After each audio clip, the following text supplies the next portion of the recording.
horta dadka Soomaaliyeed hawiye intee ka yahay tiradiisa intee ka yahay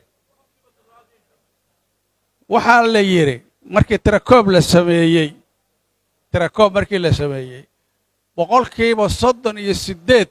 dadka Soomaalida oo jamhuuriyadda ku nool waa hawiye waxa ku xiga dadka Isaaq la yiraahdo oo boqolkiiba 25 ah waxa ku xiga dadka daaroodka ah ee jamhuuriyadda ku nool oo boqolkiiba 18 ah marka hadde waxa weeye 38 iyo 18 waxa u dhaxay waad u jeedaan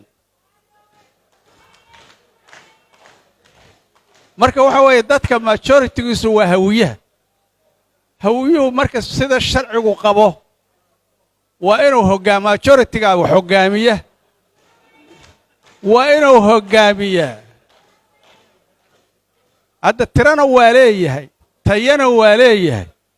laakiin tawfiiqdii ayaa marmarka qaar